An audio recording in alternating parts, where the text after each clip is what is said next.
Hello, everyone, and welcome to the program. We're about to start. We're about a minute and 30 seconds away from starting today's program. So thank you. Let's gear it up. Let's get it going.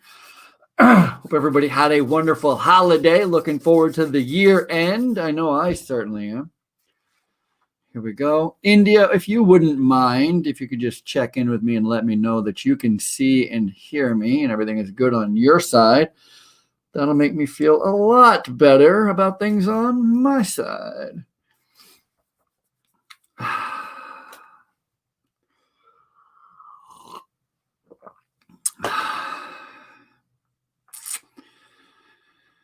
Oh.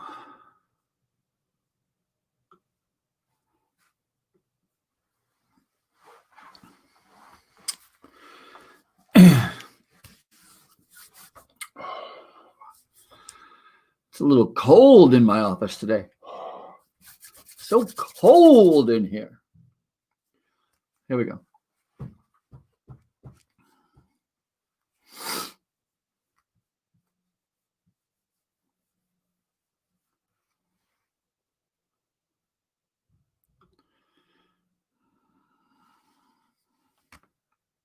All good. That's good. Thank you, India. Hello, everyone, and welcome to the Ralph Peterson radio program.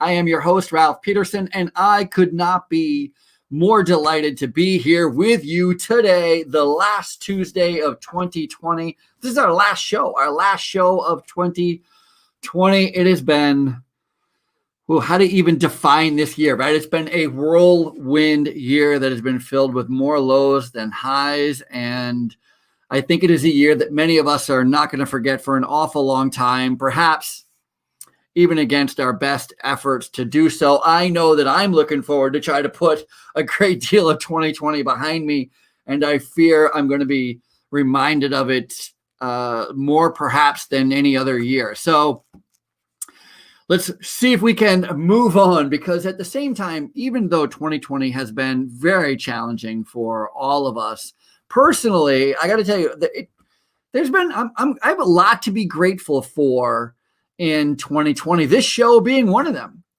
being on the air with you right now, Tuesday, 1 o'clock, coming to you live. I cannot thank the folks over at IBGR, Bill and Donna, for giving me this opportunity to host this radio program and really make it my own, and giving me carte blanche. They're like, listen, what do you want to talk about? And I said, well, I'd like to talk about business operations.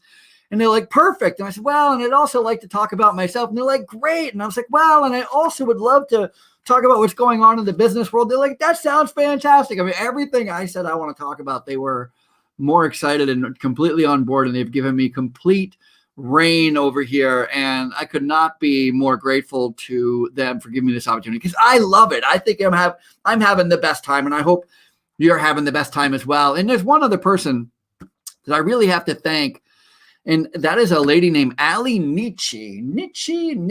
I can never get her last name right, but she's from Australia, and she's just fantastic. She has a podcast that is called Made for More, which, I mean, come on, is there a better title of a podcast or any kind of a program than Made for More? Aren't we all made for more? I mean, it's such a great title, and she does such a great job on her podcast. And I know she's writing a book right now. She's a leadership expert. She's a mentor. She's a coach. She's really fantastic. And if you get a chance to listen to her, she also has a radio program here on the IBGR network. So go find her. Her name's Ali Nietzsche. She's from Australia. She talks all about leadership, as you can imagine. She's all into the people business. And it's so funny, actually, because I recently ran into somebody, an old friend of mine, and they were asking me what I was up to. And I started telling them about this radio program and how exciting it's been. And I told them I was talking about business operations, and they gave me that half kind of cockeyed look. They're like, business operations? I thought, didn't you just write another book about management? And I was like, well, yes, but here's the truth. And I'm going to tell you the truth, just like I told him the truth. Management means nothing. I mean, it is nothing. if you put it on the hierarchy of needs, if you go Abraham Maslow on this thing, and if those of you who don't know the reference about Abraham Maslow, he came up with this pyramid of needs. And so the very top is you need health and you need safety above everything else. As a matter of fact, I'm going to pull it out of my little pocket. Look at this. For those that are on social media watching, I have Abraham Maslow's hierarchy of needs right in my pocket. It's right in front of me. And the first thing that you really need is safety. You need to be able to breathe. You need to be able to eat and hydrate and all that before you can build upon anything. And that is why I so love this show. It's why I so love the conversation of operations, because quite honestly, without a system to manage, there is no need for management. You can just throw it out the window. People skills, reading people, motivating people, hiring people, trying to solve problems with people, how to get people to do more, all that. None of that matters. It's completely kaput, completely unnecessary if you don't have a business, if you don't have an operation first, if you don't have a system that you need to manage. And so, although it might sound like a disconnect, me being more well known for management tips and strategies. I mean, I wrote 3 books on management. I own a management business, but my management business is all based on an operation. So I create an operation, I fine tune an operation, I manage an operation. Everything is operations with me. It is the absolute beginning to everything we do in management. Management is nothing without operations. And so that is why I'm here doing a show about operations. And so before I keep going on that tangent, let me just back up and say once again how appreciative I am to IBGR and all the folks on this station.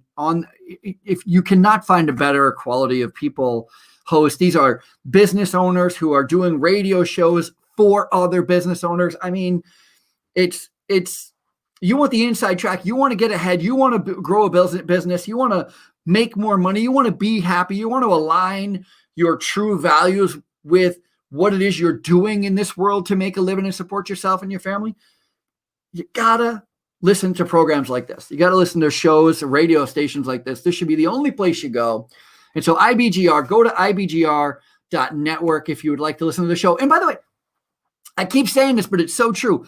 The best way to digest any information, whether it's a good song that you're hearing or wanting to play or listen to, or a new song or a new concept, the latest book, a new business book, a podcast, a radio show, it's to do it on your feet while you're moving. I cannot stress how important it is, how valuable it is to be both physically active while you are learning something new. The combination of learning new ideas and getting that information while moving is just a game changer. It's a game changer for me. I guarantee to be a game changer for you. And so to listen to this radio program or any of IBGR's radio programs on the go, we do have our own app. Oh yes, we're in the big times. Go to your app store and you can download the IBGR app.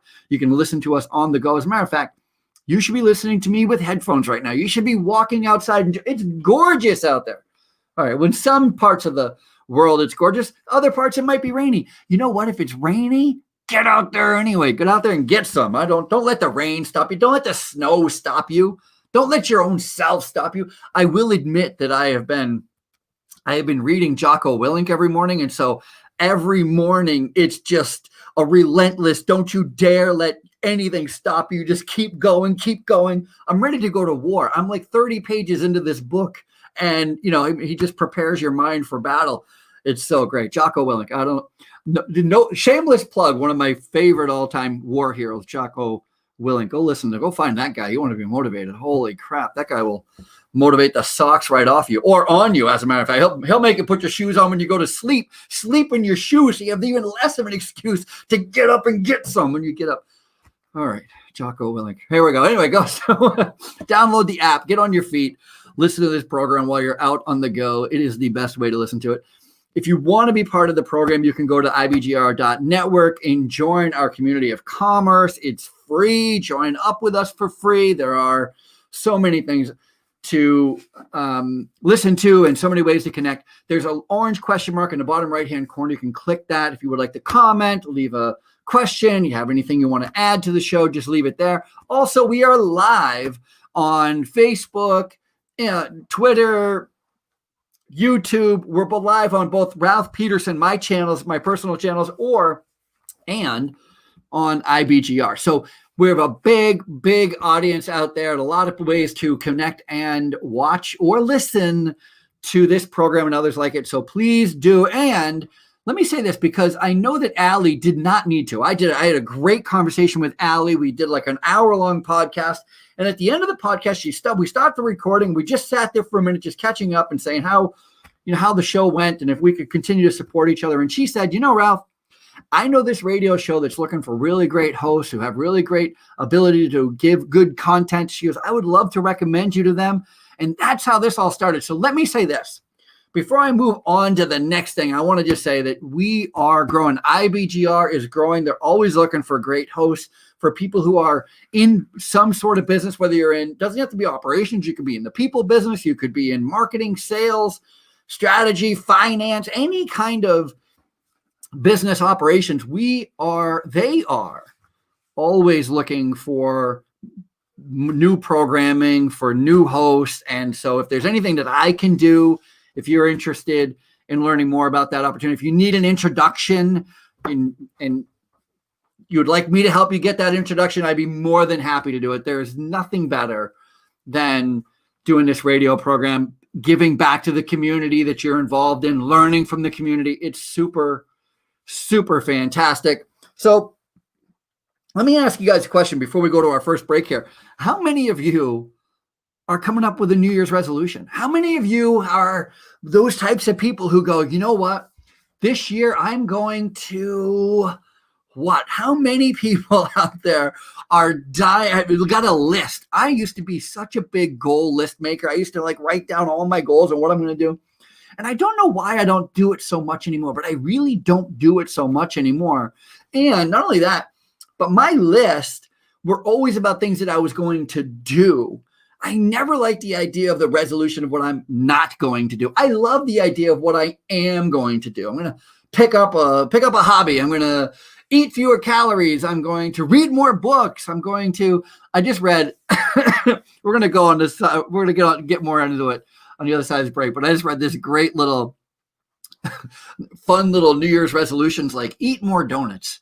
That's not a resolution this person needs to be following. Eat more donuts. Or maybe buy yourself flowers every month. That's a fun one. Or maybe compliment somebody every day. Oh, see, now we're getting somewhere. We'll be right back.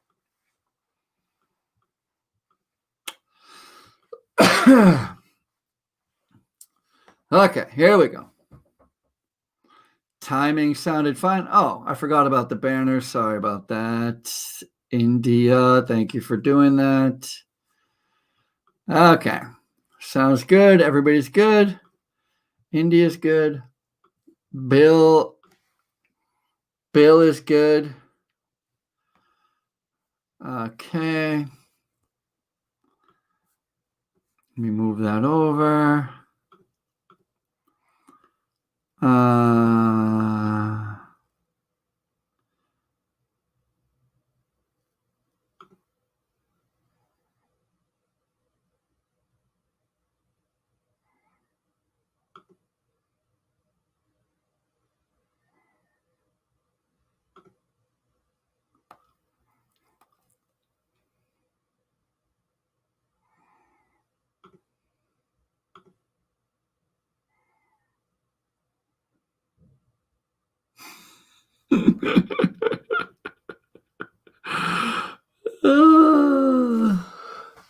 Sorry, just reading an email.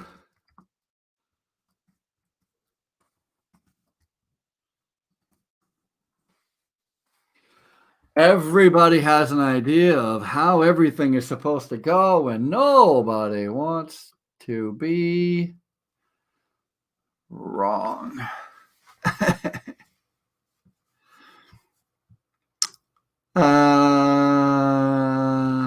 What happened? What do you mean?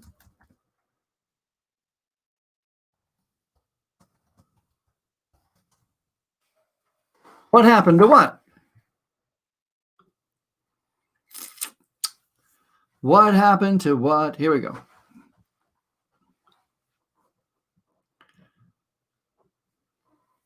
Oh, frozen on your end. Heck no. Foul play? Heck no. We're going to 117.30. We're at 116. Okay.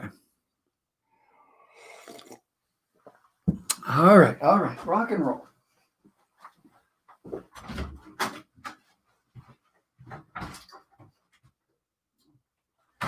Well.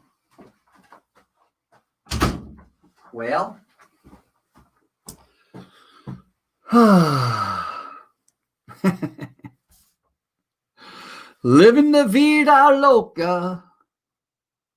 That's what I say.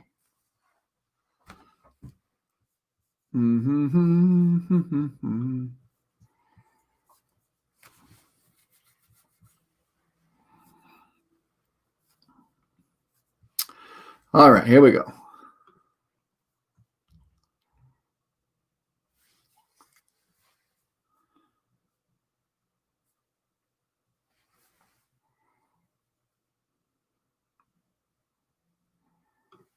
Hello, everyone, and welcome back to the program, the Ralph Peterson Radio Show. We are so excited to have you. We're excited for a new year. We're excited to have our last show of 2020. We're excited to be calling new shots, looking ahead at new ideas and new goals, and closing in on another opportunity to do whatever we want to do. I think one of the greatest things about being an entrepreneur, one of the greatest things about being in a business for ourselves is we get to wake up every day and go, all right, listen, this is what we're going to be doing going forward. This is how we're going to be moving. And quite frankly, if you don't take some time, and I mean some real time, days, don't not minutes, not 10 minutes, days, take a week, take a couple of years. I don't know.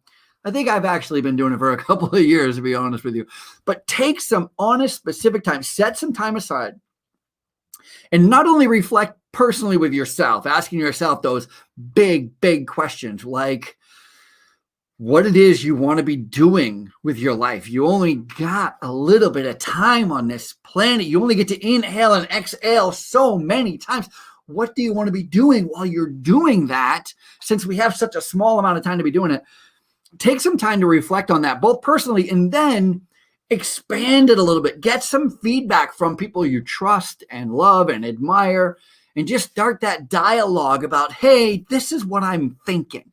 This is what I'm trying on. I think it's why I love so much being a writer. And I'm going to say it, I'm a writer. So I like to write. It doesn't mean that I generally do it for a living. I don't do it for a living, but I love making up stories. I have since I was a kid. And what I love the most about it is I'm safely able to try on any hat, any jacket, any lifestyle that I want. I can be anyone, anywhere, at any time, doing anything. I mean, it's amazing. All I have to do is grab my piece of paper and a pencil, and off and running, I can try anything. And I think that is what's so amazing about deciding to be an entrepreneur, deciding to be a business owner, deciding that I'm not going to be working for someone else and helping them fulfill their life goals. No, instead, I'm going to be fulfilling my own life goals. I'm going to decide what works for me, what my day looks like, what my night looks like, what my weekends look like, what my Mondays look like, my Tuesdays. And it's taken me a long time, but I think I've gotten really clear, especially in the last couple of weeks. I attended a business seminar a few weeks ago, a 3-day retreat virtual business seminar that hands down just kind of challenged everything I thought about what I was doing, why I was doing it, what I thought my business looked like, what it could be, what it was. It's really made me sit down and go, okay, hold on. Now let's throw all these pieces and parts on the floor and let's just look at them. What do you want to do? What are you? Who are you? How are you going to make a difference? How are you going to make money making a difference? That's the big question. How are you going to make money making a difference? Because here's the truth. There's so much money in the world. There's so many ways to make it. Why not make it by doing what it is you love to do, by sharing your passion, sharing your dreams, sharing your enthusiasm, sharing your motivation? I think it can be quite life-changing, not just for you, but it can be life-changing for those you serve and those who you work with and choose to work with.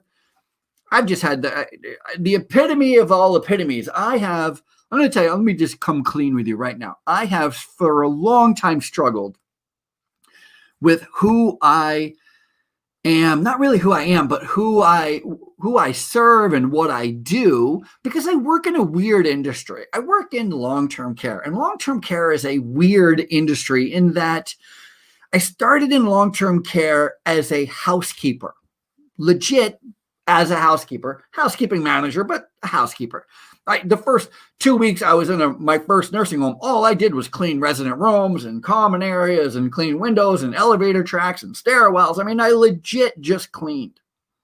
And I remember there was a guy named Kima, and he was up for the management position. And so they hired me as a manager in training. They're like, okay, so hey, listen, we're going to hire you. We'd like to see if you would like to work in this facility, work in this industry, and work in housekeeping and long-term care. I'd never done it before. I've never worked in long-term care before. I've been working in housekeeping my whole life, but I've never really worked in healthcare before. But it always intrigued me. I always thought it'd be a really fun place to work. And I went there, and I'm the assistant manager, and I find out there's another assistant manager, this guy named Kima, and he'd been there longer than I have, and he was told the same thing. And so he was basically believed that he was going to be the manager, and he just needed a little more training. And by the way, they brought this other guy in, and he's also going to be doing some training. What we both didn't know at first, but we came to realize very quickly, is we were in a competition. We were both competing against each other for that spot. Now, I'm very happy that I won. I got the spot. I became the manager and he didn't, but it really was quite a shocking experience. I think that I accepted the role and put myself in it a lot more firmly and really dedicated myself to learning all the ropes about it, because I was in competition with another person, because I was competing for the top spot. And, something about me, I just wanted to win. So I wanted to get that top job, and I wanted to be the manager and do the best thing that I could. But it was the first time I've ever worked in an industry where the very top of the literal owner of the nursing home was also the administrator. And he was there every single day, working, running the building, hosting the morning meetings, doing rounds. I mean, he legit ran the building. He owned the building and he ran the building. So think about that caliber of person. He didn't own just one nursing home. He owned a few nursing homes. So this is a guy who owns a bunch of nursing homes, and who's working also with him in the same space at the same time in the same hours are the lowest of the lowest of the lowest employees, especially as far as when it comes to pay and respect, and that is housekeeping. And you don't generally see that in a lot of other industries. You don't generally see housekeeping working at banks. The bank executives go home before housekeeping comes in. Housekeeping comes in after everybody's left. So even though there might be a discrepancy between pay, maybe the CEO of the bank obviously gets paid more than the person there to clean the bank, but they're generally not in this. They generally don't mingle. In long-term care, that's not the case. In long-term care, everybody mingles together, and it is so easy to see when you're at the very bottom. It is so very easy to see everybody at the top, everybody at every different level, because you can see how much more they make from you. Everybody makes $1 more, $2 more, $8, $10, $20 more than you. And it's that weird megalomation of characters that you get on both sides that really makes long-term care this real tough, challenging kind of place to be when you're at the bottom, when you work in housekeeping. And so I'm ego. I don't, I was raised the smallest, the youngest. Ego. I always wanted to be the biggest, the fastest, the greatest. Never was. Always wanted to be. And so you've given me any bit of power, any bit of control, any bit of notoriety, and it blows up times 100 in my head. I want to make it bigger than it ever is. I want to make myself out to be bigger than I ever was, ever am. And so ego gets in my way. And for a long time, I went, I'm a housekeeping manager, housekeeping manager, housekeeping manager, housekeeping manager, to all of a sudden, maybe I can be more than a housekeeping manager. Maybe I can be more than a housekeeping manager and trainer. Maybe I can be more than just a writer. Maybe I can just be more. And before long, I convinced myself that I was better than that I deserved more than being a housekeeper, that my audience really was maybe long-term care administrators. Maybe I should be working with them alongside of them. I mean, have you seen all my wonderful shiny degrees on the wall? I mean, I, of course, stand among the shoulders of these giant men and women in long-term care. And it really has knocked me down a peg. It hasn't propelled me forward, because the truth is, here, I'm going to be honest with you, I want to work with housekeepers, housekeeper managers. I love it. I love working in housekeeping. I love it. I love working with housekeeper managers. I love helping housekeeper managers who yesterday were the best floor care person, or yesterday the best housekeeper, and they're moving into a management role, and they maybe have just a high school diploma, maybe just have a GED, maybe have 1 year, 2 years of college, maybe have a full 4-year degree, maybe have more than that, but they love serving and working with people. They love the cleaning industry. They know it inside and out.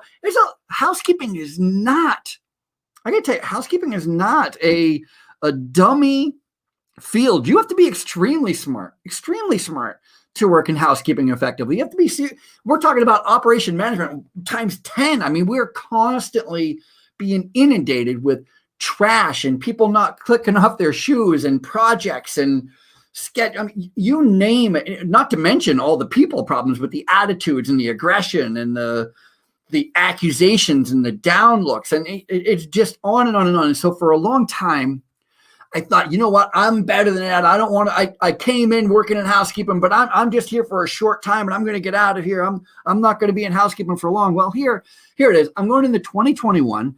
I'm going to turn 50 years old in 2021. I've written 4 books. I have a radio show that's not terrible. Beautiful wife and a dog and kid and grandson, and I'm a housekeeping management trainer. And that's what I am. It's what I want to be. It's what I want to do. I love it. I just started my own online university called the Standard Health and Rehab, where I teach housekeeping managers how to break down and create job routines and assess buildings in long-term care, and how to clean them effectively, and all the reporting and the structure and the job routine creation. I love it. And I'm done. It takes me this long, but I'm done trying to pretend to be somebody else that I don't even want to be. I don't even want to be one of those. I don't want to be an administrator. I don't want to work in another industry. This is the industry I love. I love housekeeping. I love working with housekeeping managers. And so, you know what? 2020, moment of clarity. 2021, I'm going in, my eyes completely wide open. I know what I'm doing. What are you doing? That's the question. How's my soapbox, India? How do they do? My little soapbox for the... India is just hearing this again because I talked her ear off about it.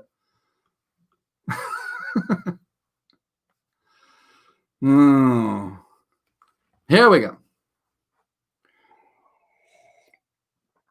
We're getting on segment number 3.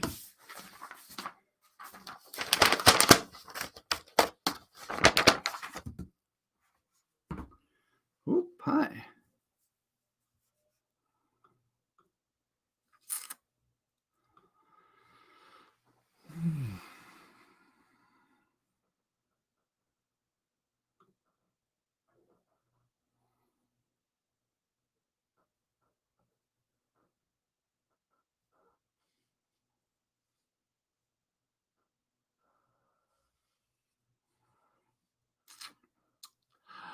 Oh, hi, Jean. Let's do a call after the show, Jean. Let me see if I can respond to you quickly.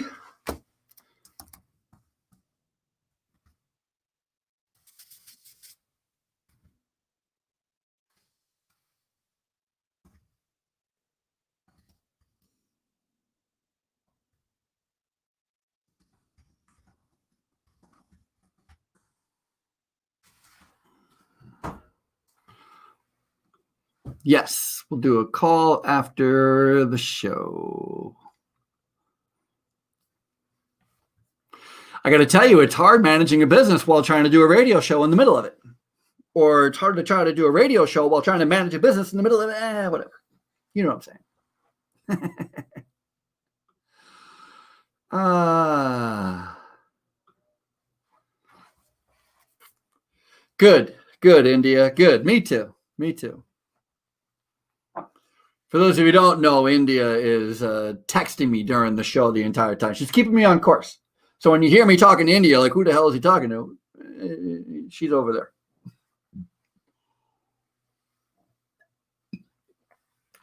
She's over there. And she is my right hand, what are we calling you, a person? My right hand person? We can call her that, I guess.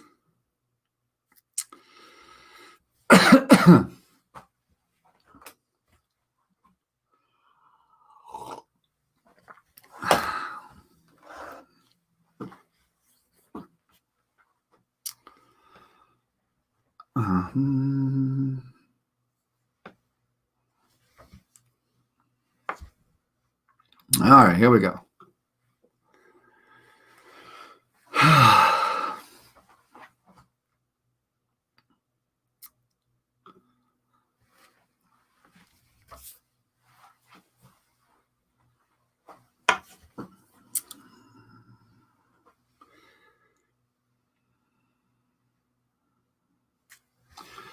Hello, everyone. Welcome back to the Ralph Peterson radio program. I am your host still, Ralph Peterson. I'm not going anywhere. Neither are you. So let's just dig in our heels, try to get into some business operations in this last half of the show.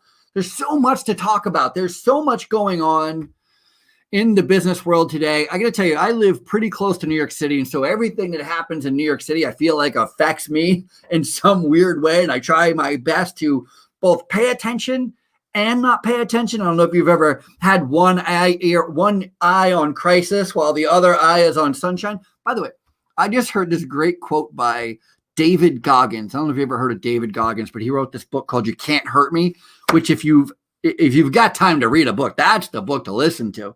Although I must tell you that the first chapter, I kind of had to fast forward because it's like his first opening of his life story, and it is terrible. And, I was like, I don't need this in my life. Let's get to the lessons, But once you get to chapter 2, it picks it so great.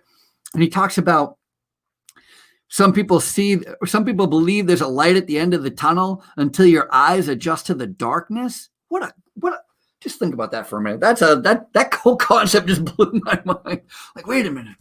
You're waiting for a light at the end of the tunnel, then your eyes adjust to the darkness. That means you might be able to see what's in the dark instead of seeing that light at the end of the tunnel. Oh, no, it might be a little more scary.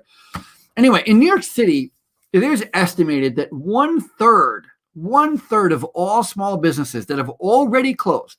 Now, keep in mind how bad this pandemic and the lockdowns and all this has affected small businesses. One third of all small businesses that have closed due to the coronavirus in New York City will never, ever reopen. Never. One third. That is one out of every. I mean, think about like all the stores. If you're going down to New York City, go down. Even when I was a kid, I remember Walmart moved into our town just up the hill from where I grew up. And when it did, I mean, it was just it devastated our little Main Street. Our little Main Street didn't have much to begin with, to be quite honest. It really didn't. But whatever was there, it really got swept out due to the Walmarts coming in. And even to this day, there are storefronts that have never reopened, or certainly never have reopened successfully with another business. And so just to think that a third of all businesses that closed in New York City will never reopen is staggering. And in fact, there's another statistic out there that almost 30%, 28.8% of all small businesses in the United States have closed for good.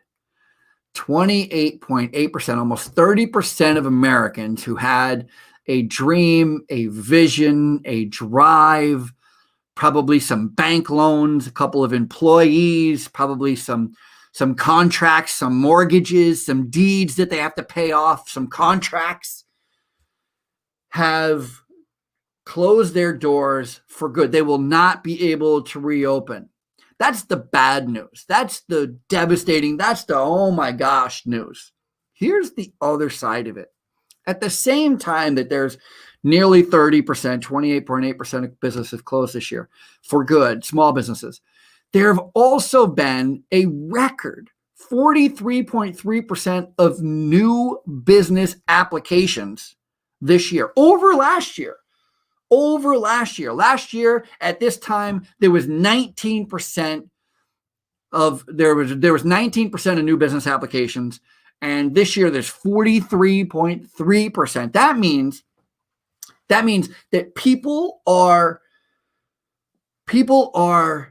becoming creative. They're not waiting for a government handout, which God knows when the heck that's even going to happen, if it's going to happen to anybody. I have no idea if anybody's going to get anything. Who the heck knows? I mean, it's weird. I'm not going to get into politics at all. It's not my show, but I do want to say that it's weird on what our government officials are allowed to get away with, because I feel completely, and I don't know if you feel this way as well, but you hear the most bizarre stuff, and I feel like it must be happening to another country, because I feel like I have no power. Like they're doing this. Or like, that doesn't sound like they should. Who's going to stop them? And the answer is no one. No one can stop anyone from doing it. And it's so disconcerting. You're like, wait, huh? It's weird. And to hear like first it was $600 and now there might be $2,000 and 15 million are going to go to Pakistan. I don't know. It's weird. I'm telling you, I don't understand it. I feel like government doesn't think that we can see what they're doing, but I don't think that's it. I think they know that we can see what they're doing. And you know what? They don't care, because they know there's nothing. 43%. Gives me a headache just trying to think about it. 43% of new business applications this year, though. That means that people are, and Americans, and I've seen this in my own circles, my own inner circles of people that I hang out with. I've seen it on news articles. I've seen it in the news. I've seen it in the newspaper.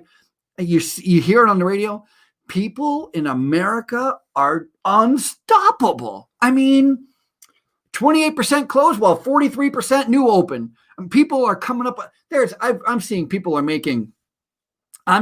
come in making a company out of, selling pickles that their grandmother's recipe from Croatia. Like I have no third world grandparents. Like there's no, I think the furthest I get is I think my grandmother was from Canada, which is really more like America's cousin. So it's really not a foreign country. It's kind of more like just right there. So no disrespect for Canadians, relax. I just simply mean you're not like old world. That's all I'm trying to say. It's like you don't have some old world recipe. Like my grandmother didn't have an old world recipe. And if she did, then I missed that class. She never told me about an old world recipe. But people are just coming up with all kinds of creative and great ideas that are going to get not only themselves out of this mess, but they're going to help. They're going to help me. They're going to help.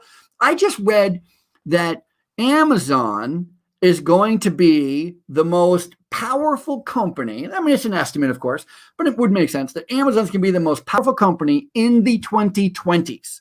So from 2020 to 2029, one of the most powerful companies in the United States is going to be this company called Amazon. And now listen, what do you do with that information?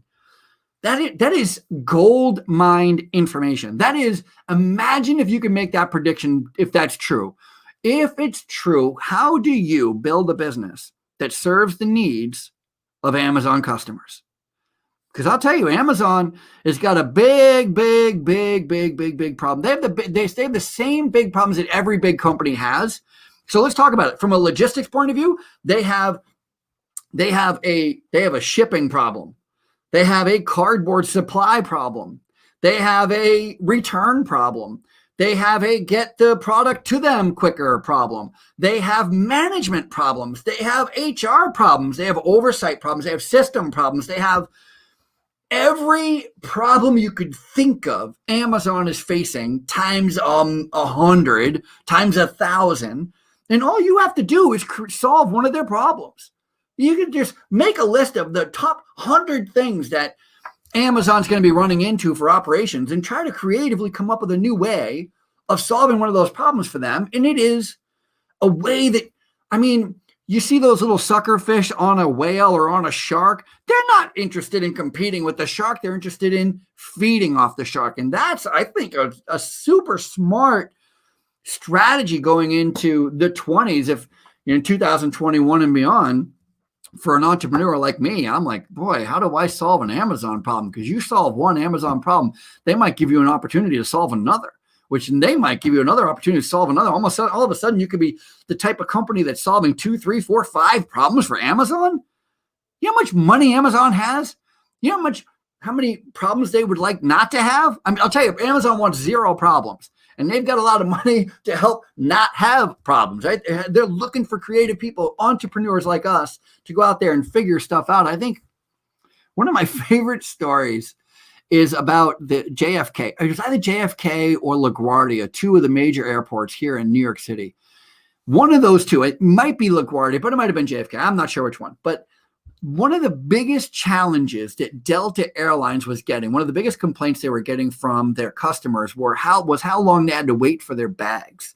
So imagine you get off the plane, you've been on the plane for a couple of hours, you flew in from wherever you flew in from, and you get to where your bag carousel comes in, and you're waiting, and you're waiting, and you're waiting. And so Delta's like, hey, how did we do? They're like, you know what? The flight was fine. The food was fine. The accommodations were fine. But God, if we had to wait so long for our bags, like, what are we doing? Like, can't we get our bags here quicker?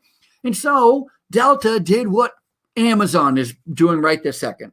And that is they're looking for outside consultants. They're looking for business operators, looking for people to come in and go, hey, what can we do here? Does anybody have any ideas? And so they hired these business consultants, and they came in and they looked at everything, and they were measuring and walking the walk and taping everything off and coming up with all these estimates. And they come up with 2 plans. One plan seemed completely unreasonable. And the reason that the plan looked so unreasonable is because it would cost millions of dollars, and it would literally include moving either where the bags come out or where the planes come in. Like they were trying, like, how do you squeeze the distance between where the people come off the plane and where the bags end up? Like, how do you condense that area into a small enough spot so that the baggage handlers on a plane could get them quicker to the people coming off the plane?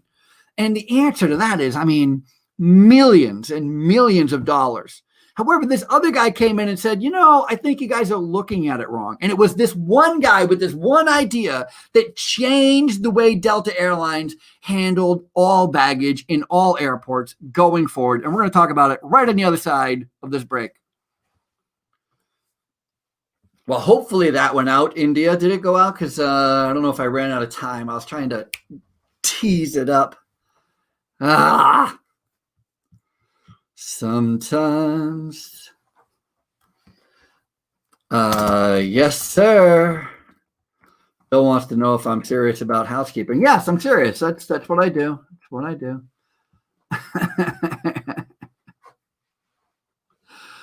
Oh, I would love to. Mr. Sean Hallisey. Mr. Sean Hallisey is in the house. I'd love to go help Sean out. Of course. Of course. You name the time, sir. I'll come up. Let's do it. My wife got me this sweet coffee. Like when you put your coffee mug down on the desk, it keeps it warm.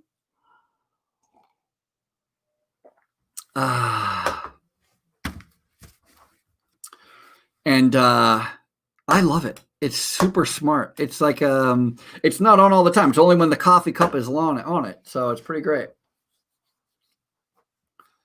Pretty great.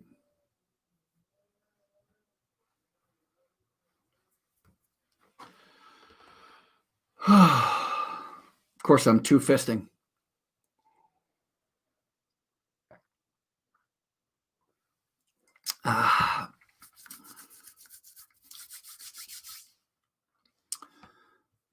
One more segment.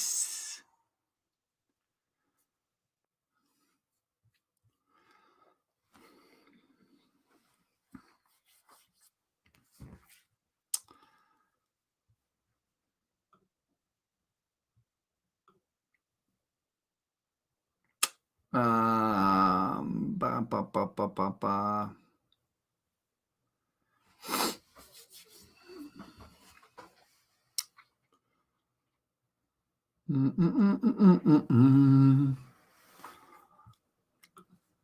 Genie. Gene. Oh. Perfect. Good. Okay.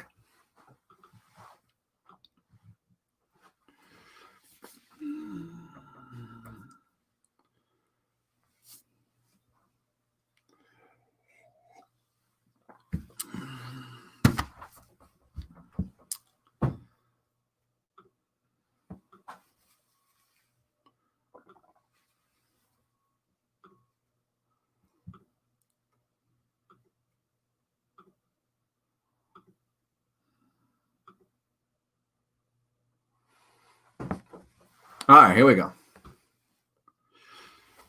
Final segment, kids.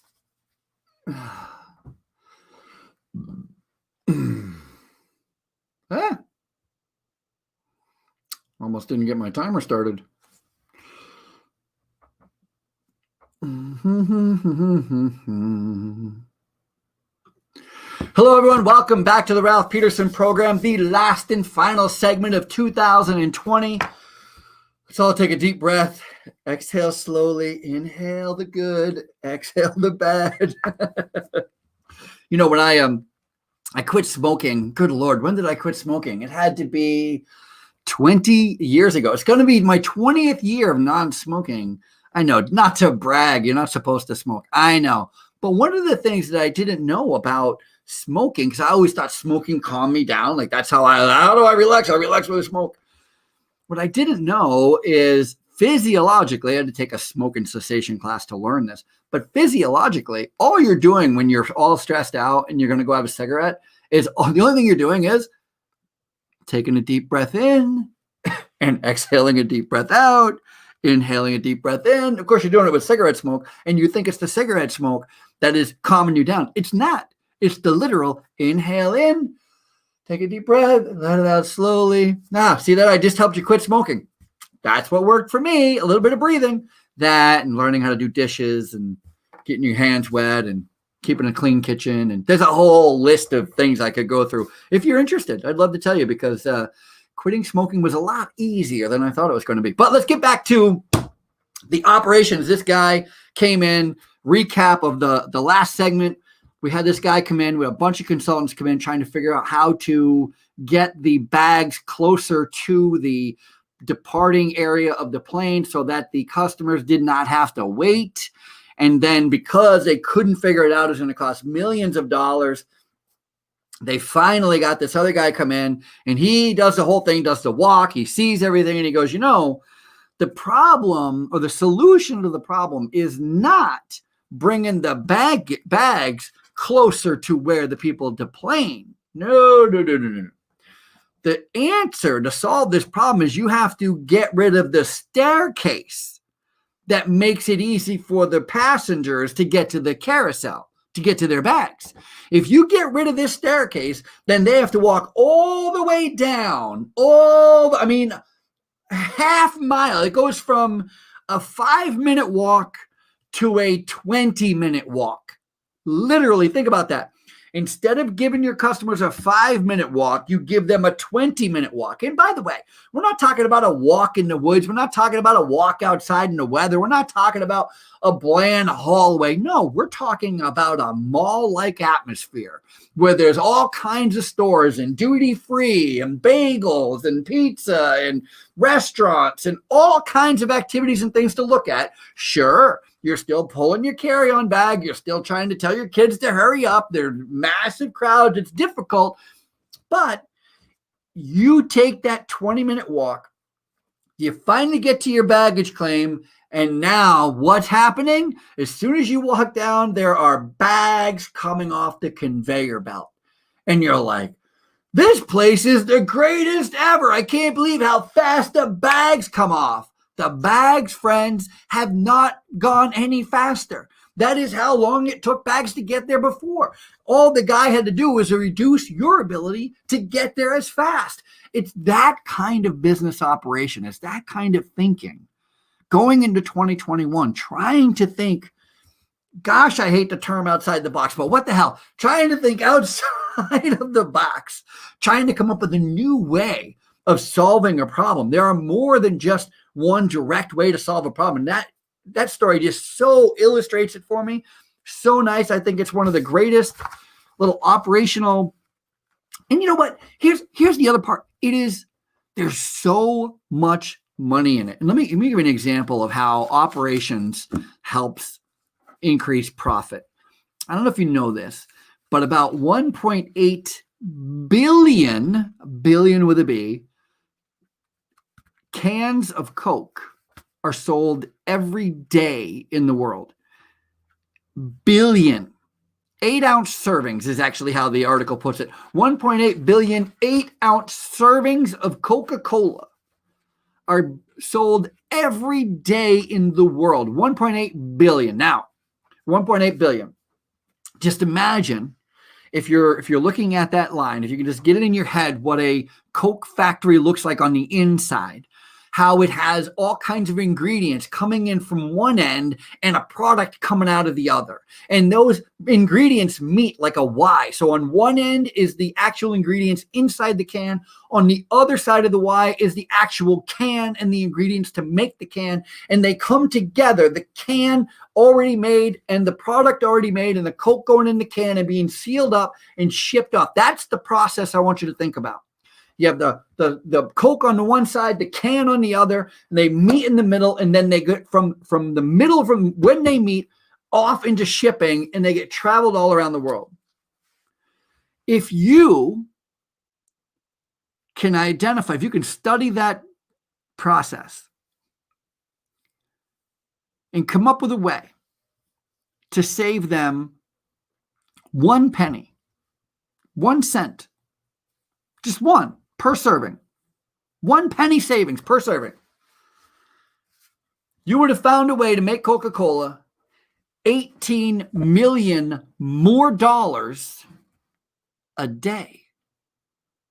$18 million more dollars a day in profit by figuring out a way to save them 1 penny. So let me ask you, is it worth looking at operations?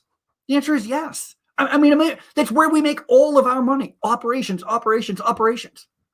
It's not just about money either, though. I remember years ago, there's a museum in Vermont called Shelburne Museum, and it's in Shelburne, Vermont, of course. But the Shelburne Museum, and they're having some festival, whatever it was. They're having some kind of a demonstration there, and I was there. And actually, it's where I first got a piece of swaggle. I don't know if you know what swaggle is. Swaggle is leftover rock that is left over from copper mining. So when you're mining copper, there's a byproduct of rock called swag or swaggle. And I just thought it was so fun and so neat. So I still have this piece of swag. But there was also a lady there who was doing a demonstration on coal mining. And she was, to be more specific, she was doing a demonstration on what the history of coal lanterns. And it was so fascinating when she did a demonstration of all the different iterations over the years of how coal miners lit up the underground. First it was a kerosene, then it was an oil lamp, and then it was a battery powered lamp. Then all of a sudden they were putting a light on their head, and it was like a regular ball cap. It wasn't like a helmet, it was like a ball cap. And then of course came the hard hat, and then the lamp on the hard hat, and then it became a lot lighter and a lot better, and the luminaries increased, and so you could see further. And she had like this 5-minute this 5-minute presentation with the display where she started from the very beginning to. We're talking about sight. We're not talking about the canary. We're not talking about where if there's gas. We're talking about when you're in the hole, how do you see? And she was just talking about how the progression of light the progression of the tools. And I think, in fact, tool manufacturing, tool creation, tool reworking, I mean, that's business operations to a T. Getting those tools, the cell phone in your pocket right now, the computer you're watching this on, the headphones that you're listening to this on, they require specialized tools. Those specialized tools, I guarantee, started out this big monster thing at one point, and they just, as we get better with tools, we just keep getting better at creating them, better at creating them, better at creating them, and with the better tools, we're able to create better products. And I mean, that's all business management. That's all business operations. That's in a nutshell what is so super exciting about people like me and like you who like to build things. I know so many people are in school right now. So many kids are in school right now. All they want to do is be investors. And it drives me insane. Nobody wants to build anything. Wow, the good news is I'm not them. And I know a lot of people who love building stuff, love coming up with new ideas, love breaking down processes. Love it. So great. All right, before we get out of here, I want to say thank you and Happy New Year, happy holidays. We only have a couple minutes left. And just because it's fun, I'm going to go through a few of the top New Year's resolutions that, well, there's some pretty good New Year's resolutions. I am still thinking about the donut one, maybe enjoying a donut, having more donuts in your life. That could be a nice New Year's resolution. I have friends who, they love Mexican food. And so part of their New Year's resolution is to try more Mexican restaurants that they haven't tried yet. That's, and that's not a terrible one, especially if you live here or near New York City and where there's probably more Mexican restaurants that we can shake a stick at. And so that's a pretty good goal. That could be a nice little Saturday, going and finding a unique little place to have Mexican food. But do a random act of kindness to a stranger. That's got to be one up there. That's a pretty great New Year's resolution. And I'm just reading off. I just printed off a few New Year's resolution ideas and hacks. Become a coffee making expert. You know what? That's actually one I can get behind because I do enjoy a lot of coffee. Imagine if I was able to, what if I dialed it in? What if I decided to be not just a coffee drinker, but like a really good coffee maker? Like people would go like, oh, you got to go try Ralph's coffee. Wouldn't that be great if somebody wanted to try Ralph's coffee? I use a Keurig machine, so you don't want to try mine because it's just basically bland coffee. Black, no sugar, no milk. How dare you? Write letters or send cards to people that we used to do that when I was a kid in school. We used to write cards to people we didn't know, but hell, just write cards to people you do know.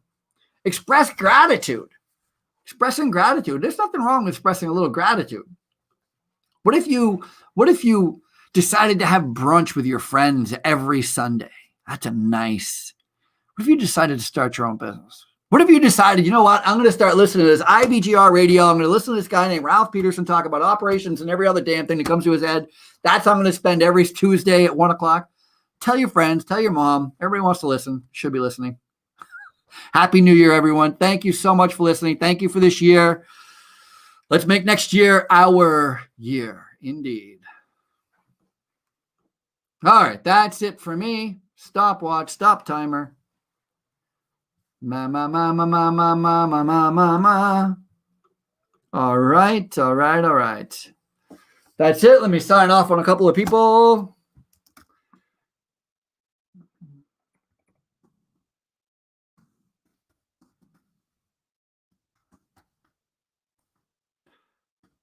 That's it. Hello, India. I will give you a call in 2 seconds. Let me go off of here. Thank